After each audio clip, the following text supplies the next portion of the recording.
ವೀಕ್ಷಕರೇ, ಚಾಮುಂಡಿ ಬೆಟ್ಟ ನಮ್ಮ ರಾಜ್ಯದ ಸಾಂಸ್ಕೃತಿಕ ದ್ಯೋತಕಗಳಲ್ಲಿ ಒಂದು. ನಿಮ್ಮಲ್ಲೂ ಹೆಚ್ಚಿನವರು ಚಾಮುಂಡಿ ಬೆಟ್ಟಕ್ಕೆ ಭೇಟಿಯನ್ನು ಕೊಟ್ಟು ಅದರ ಮನಮೋಹಕ ಸೌಂದರ್ಯವನ್ನು ಆಸ್ವಾದಿಸಿನೇ ಬಂದಿರ್ತೀರಿ. ನಿತ್ಯ ಇಲ್ಲಿಗೆ ಸಾವಿರಾರು ಸಂಖ್ಯೆಯಲ್ಲಿ ಜನ ಭೇಟಿ ಕೊಡ್ತಾರೆ. ಮೈಸೂರಿಗೆ ಬರುವ ಯಾರೇ ಆಗಲಿ ಅವರು ಚಾಮುಂಡಿ ಬೆಟ್ಟವನ್ನು ವೀಕ್ಷಣೆ ಮಾಡದೆ ಹೋದರೆ ಅವರ ಜರ್ನಿ ಅಪೂರ್ಣ ಅಂತಾನೆ ಅರ್ಥ. ಮೈಸೂರಿಗೆ ಬರುವ ಪ್ರತಿಯೊಬ್ಬರು ಕೂಡ ತಪ್ಪದೆ ನೋಡುವ ಸ್ಥಳ ಅಂದ್ರೆ ಅದು ನಿಶ್ಚಿತವಾಗಿ ಈ ಚಾಮುಂಡಿ ಬೆಟ್ಟ. ಈ ಕ್ಷೇತ್ರಕ್ಕೆ ಧಾರ್ಮಿಕ, ಆಧ್ಯಾತ್ಮಿಕ, ಪೌರಾಣಿಕ ಹಾಗೂ ಚಾರಿತ್ರಿಕ ಮಹತ್ವ ಸಾಕಷ್ಟಿದೆ. ಮೈಸೂರಿನ ಮೆರುಗು ಹೆಚ್ಚಿಸುವ ಕ್ಷೇತ್ರಗಳಲ್ಲಿ ಚಾಮುಂಡಿ ಬೆಟ್ಟಕ್ಕೆ ಅಗ್ರಸ್ಥಾನವನ್ನ ಕೊಡಲೇಬೇಕು. ಚಾಮುಂಡೇಶ್ವರಿ ದೇವಿಯ ದಿವ್ಯ ಸನ್ನಿಧಾನವಾದಂಥ ಈ ಚಾಮುಂಡಿ ಬೆಟ್ಟದ ಕುರಿತಾಗಿ ನಿಮಗೆ ಗೊತ್ತಿಲ್ಲದಂತಹ ಆಸಕ್ತಿಕರ ಅಂಶಗಳನ್ನ ಇವತ್ತಿನ ಈ ಒಂದು ವಿಡಿಯೋದಲ್ಲಿ ತಿಳಿತಾ ಹೋಗೋಣ ಬನ್ನಿ ವೀಕ್ಷಕರೇ. ಮೊದಲನೇದಾಗಿ ಈ ಚಾಮುಂಡಿ ಬೆಟ್ಟ ಮೈಸೂರಿನ ಸೌತ್ ಈಸ್ಟ್ ಕಡೆ ಬರುತ್ತೆ. ಇದು ಸಮುದ್ರ ಮಟ್ಟದಿಂದ ಸುಮಾರು 3489 ಅಡಿ ಎತ್ತರದಲ್ಲಿದ್ದು ಮೈಸೂರಿನ ಕೇಂದ್ರದಿಂದ ಸುಮಾರು 13 ಕಿಲೋಮೀಟರ್ ದೂರದಲ್ಲಿದೆ. ಇದು ತಾಯಿ ಚಾಮುಂಡೇಶ್ವರಿ ದೇವಿಯ ಹೆಸರಿನೊಂದಿಗೆ ತನ್ನ ಹೆಸರನ್ನು ಪಡೆದ ಬೆಟ್ಟ. ಬೆಂಗಳೂರಿನ ನಂದಿ ಬೆಟ್ಟ, ಕೊಡಚಾದ್ರಿ ಬೆಟ್ಟ, ಬಾಬಾ ಬುಡನ್ಗಿರಿ ಹೀಗೆ ರಾಜ್ಯದ ಪ್ರಮುಖ ಪ್ರೇಕ್ಷಣೀಯ ಬೆಟ್ಟಗಳಲ್ಲಿ ಈ ಮೈಸೂರಿನ ಚಾಮುಂಡಿ ಬೆಟ್ಟಕ್ಕೆ ಮೊದಲ ಸ್ಥಾನ ಇದೆ. ಇಲ್ಲಿಯ ತಾಯಿ ಚಾಮುಂಡಿಯನ್ನ ದುರ್ಗೆ ಎಂದು ನಾಡ ದೇವಿಂತನೂ ಕೂಡ ಕರೆಯಲಾಗುತ್ತೆ. ಇನ್ನು ಎರಡನೇದಾಗಿ ಹೇಳುವುದಾದರೆ ಇದರ ಇತಿಹಾಸದ ಬಗ್ಗೆ. ಈ ಮುನ್ನ ಈ ಬೆಟ್ಟಕ್ಕೆ ಮಹಾಬಲಾಚಲ ಅಥವಾ ಮಹಾಬಲ ಬೆಟ್ಟ ಅಂತಾನೆ ಹೆಸರಿತ್ತು. ಹಿಂದೂ ಪುರಾಣಗಳಲ್ಲಿ ಹಾಗೂ ಸಿಕ್ಕ ಕೆಲ ಮೈಸೂರಿನ ಹಳೆಯ ಶಾಸನಗಳಲ್ಲಿ ಈ ಬೆಟ್ಟಕ್ಕೆ ಇಲ್ಲಿಂದ ಸುಮಾರು 1000 ವರ್ಷಗಳ ಹಿಂದೆ ಇದೇ ಹೆಸರಿತ್ತು ಅಂತ ನಿಮ್ಗೆಲ್ಲ ಗೊತ್ತಿರೋ ಹಾಗೆ ಶಕ್ತಿ ಸ್ವರೂಪಿಯಾದಂಥ ಚಾಮುಂಡೇಶ್ವರಿ ದೇವಿ ಮಹಾ ಅಸುರನಾಗಿದ್ದ ಮಹಿಷಾಸುರನನ್ನ ವಧಿಸಿ ಇಲ್ಲಿ ನೆಲೆಯಾದ ಮೇಲೆಯೇ ಈ ಒಂದು ಸ್ಥಳಕ್ಕೆ ಚಾಮುಂಡಿ ಬೆಟ್ಟ ಅಂತ ಹೆಸರು ಬಂದಿದ್ದು. ಈ ಮುನ್ನ ಅಸುರನಾದಂಥ ಮಹಿಷಾಸುರನೇ ಈ ಬೆಟ್ಟದ ಸಹಿತ ಇಡೀ ಮೈಸೂರನ್ನೇ ಆಳ್ತಾ ಇದ್ದ. ಅವನ ಹೆಸರಿಂದಲೇ ಮೈಸೂರಿಗೆ ತನ್ನ ಹೆಸರು ಬಂದಿದೆ. ಮೊದಲು ಮೈಸೂರಿನ ಹೆಸರು ಮೈಸೂರು ಅಂತ ಇತ್ತು. ಮಹಿಷಾಸುರನ ಊರು ಎಂದಿದ್ದ ಇದರ ಹೆಸರು ಕಾಲಕ್ರಮೇಣ ಮೈಸೂರು ಎಂಬ ರೂಪವನ್ನ ಪಡೆಯಿತು. ಇನ್ನು ಮಹಾಬಲಾಚಲ ಬೆಟ್ಟ ಅವನದೇ ಹೆಸರಲ್ಲಿತ್ತು ಅಂತ ಹೇಳಲಾಗುತ್ತೆ. ಅಲ್ಲಿ ವಾಸವಿದ್ದ ಈತನನ್ನ ಮಹಾಬಲ ಅಂತ ಕೂಡ ಕರೆಯಲಾಗ್ತಿತ್ತು ಅಂತ ಅನೇಕರ ವಾದ. ಮಹಿಷಾಸುರನನ್ನ ವಧಿಸಿದ ಮೇಲೆ ತಾಯಿ ಚಾಮುಂಡಿ ಮಹಿಷಾಸುರ ಮರ್ದಿನಿಯಾಗಿ ಹೆಸರಾಗ್ತಾಳೆ. ಬಹುಶಃ ಪುರಾಣದ ಈ ಒಂದು ಘಟನೆ ಇಸವಿ ಕ್ರಿಸ್ತಶಕ 950 ಸುಮಾರಿನಲ್ಲಿ ನಡೆದಿರಬಹುದು ಅಂತ ಇತಿಹಾಸಕಾರರು ಅಭಿಪ್ರಾಯವನ್ನ ಪಡ್ತಾರೆ.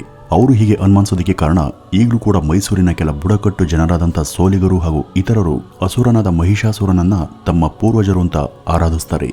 ಇನ್ನು ಮೂರನೇದಾಗಿ ನಾವು ತಿಳಿಯಬೇಕಾದದ್ದು ಮೈಸೂರಿನ ರಾಜರಿಗೂ ಹಾಗೂ ಈ ಚಾಮುಂಡಿ ಬೆಟ್ಟಕ್ಕೂ ಇರಬಹುದಾದಂತಹ ಗಾಢ ಸಂಬಂಧದ ಬಗ್ಗೆ. ಶತಶತಮಾನಗಳಿಂದಲೂ ಚಾಮುಂಡಿ ಬೆಟ್ಟ ತನ್ನ ವೈಭವಕ್ಕೆ ಹೆಸರಾಗಿದೆ.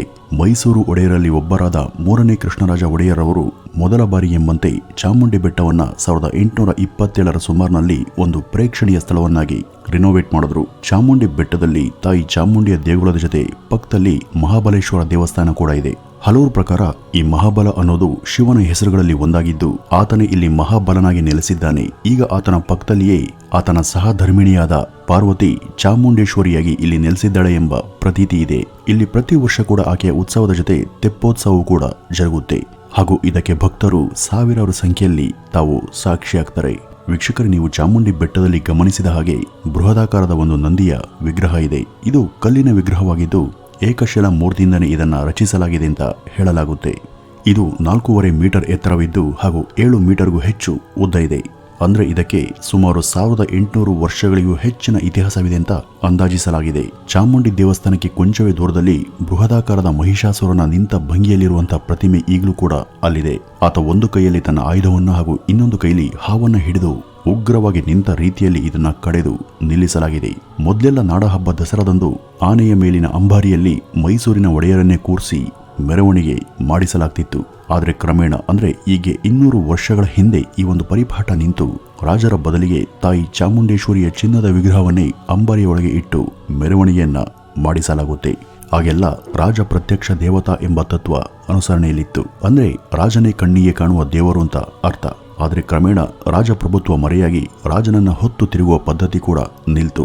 ಬೆಟ್ಟ ಮೈಸೂರಿನ ಪಿಜಿ ನಗರದಿಂದ ವಿಹಂಗಮವಾಗಿ ಗೋಚರಿಸುತ್ತೆ ಹಾಗೂ ಬೆಟ್ಟದ ಮೇಲಿಂದ ನಿಂತು ನೋಡಿದ್ರೆ ಮೈಸೂರಿನ ಕಾರಂಜಿ ಕೆರೆ, ಮೈಸೂರಿನ ಅರಮನೆ ಹಾಗೂ ಇತರೆ ದೇಗುಲಗಳೆಲ್ಲವೂ ಕೂಡ ಕಾಣಿಸ್ತವೆ. ದೇಶದ 18 ಮಹಾಶಕ್ತಿ ಪೀಠಗಳಲ್ಲಿ ಮೈಸೂರಿನ ಚಾಮುಂಡಿ ಬೆಟ್ಟ ಕೂಡ ಒಂದು ಅಂತ ಪರಿಗಣಿಸಲಾಗಿದೆ. ಇದನ್ನ ಕ್ರೌಂಚ ಪೀಠವೆಂದು, ಮಹಾಶಕ್ತಿ ಪೀಠವೆಂದು ಕೂಡ ರಾಜ್ಯದ ಜನ ಗೌರವಿಸಿ ಪವಿತ್ರ ಸ್ಥಾನವನ್ನ ನೀಡಿದ್ದಾರೆ. ಇದರ ಚರಿತ್ರೆಯನ್ನು ನೋಡುವುದಾದರೆ ಮೊದಲ ಬಾರಿಗೆ ಈ ದೇಗುಲದ ಚತುಷ್ಕೂಟ ದೇವಾಲಯವನ್ನ ಕ್ರಿಸ್ತಶಕ 12 ಸುಮಾರಿನಲ್ಲಿ ರಾಜ್ಯದ ಪ್ರಧಾನ ರಾಜವಂಶವಾದ ಹೊಯ್ಸಳರ ಅರಸರೇ ಕಟ್ಟಿಸಿದ್ದಾಗಿ ಉಲ್ಲೇಖ ಇದೆ. ಹಾಗೂ ಈ ದೇಗುಲದ ಗೋಪುರವನ್ನ ಕ್ರಿಸ್ತಶಕ 17ರ ಸುಮಾರಿನಲ್ಲಿ ವಿಜಯನಗರದ ಅರಸರು ಕಟ್ಟಿಸಿರಬಹುದಾದಂತಹ ಸಾಧ್ಯತೆ ಇದೆ ಅಂತ ತಜ್ಞರ ವಾದ. ಈ ಚಾಮುಂಡಿ ಬೆಟ್ಟ ಪ್ರಾಚೀನ ಹಿಂದೂ ಸನ್ನಿಧಾನವಾಗಿದ್ದು ಇಲ್ಲಿ 1008 ಮೆಟ್ಟಿಲುಗಳ ರಚನೆ ಕೂಡ ಇದೆ. ಇಲ್ಲಿ 800ನೇ ಮೆಟ್ಟಿಲಿರುವ ಕಡೆ ಬೃಹದಾಕಾರದ ಪ್ರಾಚೀನ ನಂದಿಯ ವಿಗ್ರಹ ಕೂಡ ಭವ್ಯವಾಗಿ ನೆಲೆಯಾಗಿದೆ. ದಸರಾ ಹಾಗೂ ನವರಾತ್ರಿ ಹಬ್ಬಗಳಂದು ಚಾಮುಂಡಿ ದೇಗುಲ ಚಿನ್ನದ ಮಂದಿರವಾಗಿ ಕಂಗೊಳಿಸುತ್ತೆ. ನವರಾತ್ರಿಯ ಸಮಯದಲ್ಲಿ 7ನೇ ರಾತ್ರಿ ಮೈಸೂರು ಮಹಾರಾಜರು ತಮ್ಮ ಒಡವೆ ಹಾಗೂ ಆಭರಣಗಳನ್ನ ದೇಗುಲದ ಅರ್ಚಕರಿಗೆ ನೀಡಿ ತಾಯಿಗೆ ಅಲಂಕರಿಸುವಂತೆ ಆದೇಶಿಸುತ್ತಾರೆ. ಉತ್ಸವ ಮುಗಿದ ಬಳಿಕ ಆ ಆಭರಣಗಳನ್ನೆಲ್ಲ ಸುರಕ್ಷಿತವಾಗಿ ಅರಮನೆಯನ್ನ ಸೇರ್ತವೆ. ಈ ಒಂದು ಪರಿಪಾಠ ಸಾವಿರಾರು ವರ್ಷಗಳಿಂದಲೂ ಕೂಡ ಅಲ್ಲಿ ಆಚರಣೆಯಲ್ಲಿದ್ದು ಈಗಲೂ ಕೂಡ ಅದು ರೂಢಿಯಲ್ಲಿದೆ. ಚಾಮುಂಡಿ ಬೆಟ್ಟ ಕೇವಲ ತನ್ನ ಧಾರ್ಮಿಕತೆ ಹಾಗೂ ಸಾಂಸ್ಕೃತಿಕತೆಗಳಿಗೆ ಮಾತ್ರವಲ್ಲದೆ ತನ್ನ ಅಗಾಧವಾದ ಜೀವ ವೈವಿಧ್ಯತೆಗೆ ಹೆಸರಾಗಿದೆ. ಚಾಮುಂಡಿ ಬೆಟ್ಟ ತನ್ನ ಸುತ್ತಲೂ ಹಚ್ಚ ಹಸಿರಿನಿಂದ ಆವರಿಸಲ್ಪಟ್ಟಿದ್ದು ಇಲ್ಲೆಲ್ಲ ನೂರಾರು ಬಗೆಯ ಪ್ರಾಣಿ ಪಕ್ಷಿಗಳ ಸಂಕುಲ ವಾಸ್ತವವನ್ನು ಹೂಡಿದೆ. ಜಿಂಕೆ, ಸಾರಂಗ, ಕಡವೆ, ಕರಡಿ, ಚಿರತೆ, ಆನೆ ಮೊದಲಾದ ಪ್ರಾಣಿ ಸಂಪದಗಳನ್ನ ಇಲ್ಲಿ ನಾವು ಕಾಣಬಹುದು. ಅಷ್ಟೇ ಅಲ್ಲ, ಚಾಮುಂಡಿ ಬೆಟ್ಟ ಇಲ್ಲಿ ಅನೇಕ ವಿಧದ ಸಸ್ಯ ಸಂಕುಲಗಳನ್ನು ಕೂಡ ತನ್ನಲ್ಲಿ ಇಟ್ಕೊಂಡು ಆಶ್ರಯವನ್ನ ನೀಡಿದೆ. ಬೆಟ್ಟದಲ್ಲಿ ಇವತ್ತಿಗೂ ಕೂಡ ಆಷಾಢ ಮಾಸದ ಶುಕ್ರವಾರಗಳಂದು ವಿಶೇಷ ಪೂಜೆಯನ್ನ ದೇವಿಗೆ ಸಲ್ಲಿಸಲಾಗುತ್ತೆ. ಇದಲ್ಲದೆ ನವರಾತ್ರಿ, ಅಮ್ಮನವರ ವರ್ಧಾಂತಿ ಮುಂತಾದ ಆಚರಣೆಗಳು ಕೂಡ ಇಲ್ಲಿ ನಡೆಯೋದು ವಿಶೇಷ. ಆಷಾಢ ಹಾಗೂ ಶುಕ್ರವಾರದ ದಿನಗಳು ಇಲ್ಲಿಯ ದೇವಿಯ ಪೂಜೆಗೆ ಶುಭಕರ ಅಂತ ಭಾವಿಸಲಾಗುತ್ತೆ. ಶುಕ್ರವಾರದ ದಿನ ಇಲ್ಲಿ ವಿಶೇಷ ಸಂಖ್ಯೆಯಲ್ಲಿ ಭಾರಿ ಜನೋಸ್ತಮ ಇಲ್ಲಿಯ ದೇವಿ ದರ್ಶನಕ್ಕೆ ಹರಿದುಬರುತ್ತೆ. ಇಲ್ಲಿ ಚಾಮುಂಡಿ ಬೆಟ್ಟವನ್ನ ಹಗಲಿರುಳು ತಾಯಿ ಚಾಮುಂಡೇಶ್ವರಿ ಜತನದಿಂದ ಕಾಯುತ್ತಾಳೆ ಹಾಗೂ ಇಲ್ಲಿರುವ ಪ್ರತಿಯೊಂದು ಜೀವಿಯ ಕ್ಷೇಮ ಹಾಗೂ ಸುರಕ್ಷತೆಯ ಬಾಧ್ಯತೆಯನ್ನು ಕೂಡ ಆಕೆಯೇ ಸದಾ ಹೊರ್ತಾಳೆ ಅಂತ ಜನ ನಂಬ್ತಾರೆ. ಇದರ ಜೊತೆ ಬೆಟ್ಟದ ಸುತ್ತ ವಾಸವಿರುವಂತಹ ಹಲವು ಬುಡಕಟ್ಟು ಹಾಗೂ ಗಿರಿಜನರ ಜನಜೀವನ ಹಾಗೂ ಅವರ ಪೂಜಾ ವಿಧಿವಿಧಾನಗಳನ್ನು ಕೂಡ ನಾವಿಲ್ಲಿ ನೋಡಬಹುದು. ಈ ರೀತಿ ವೈವಿಧ್ಯಮಯವಾದಂತಹ ಪೂಜಾ ಪುನಸ್ಕಾರ ಹಾಗೂ ಮಿಶ್ರ ಆಚರಣೆಗಳಿಗೆ ಈ ಚಾಮುಂಡಿ ಬೆಟ್ಟ ನಿತ್ಯ ಸಾಕ್ಷಿಯಾಗ್ತಾನೆ ಇರುತ್ತೆ.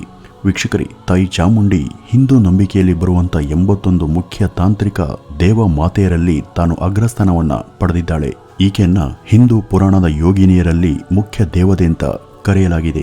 ಈಕೆ ಹೆಸರು ಚಾಮುಂಡ ಎಂಬ ಸಂಸ್ಕೃತದ ಪದದಿಂದ ಮೂಡಿ ಬಂದಿದೆ ಹಾಗೂ ಇದು ಚಂಡ ಹಾಗೂ ಮುಂಡ ಎಂಬ ಹೆಸರಿನ ರಾಕ್ಷಸರಿಂದಲೇ ಹುಟ್ಟಿದ ಹೆಸರು.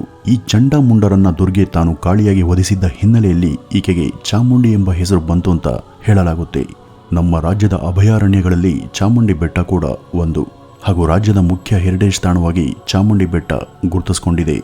ನವರಾತ್ರಿಯ ಉತ್ಸವದ ವೇಳೆ ಈ ಪವಿತ್ರ 9 ದಿನಗಳಲ್ಲಿ ಚಾಮುಂಡಿಯನ್ನು 9 ವಿವಿಧ ಸ್ವರೂಪಗಳಲ್ಲಿ ಅಲಂಕರಿಸಿ ಪೂಜಿಸಲಾಗುತ್ತೆ. ಈಕೆ ಈ ನಾನಾ ಸ್ವರೂಪಗಳನ್ನ ನೋಡೋದೇ ಕಣ್ಣಿಗೆ ಹಬ್ಬ. ಈ ವಿಷಯದಲ್ಲಂತೂ ನಿಜಕ್ಕೂ ಮೈಸೂರಿಗರು ಬಹಳ ಅದೃಷ್ಟವಂತರು.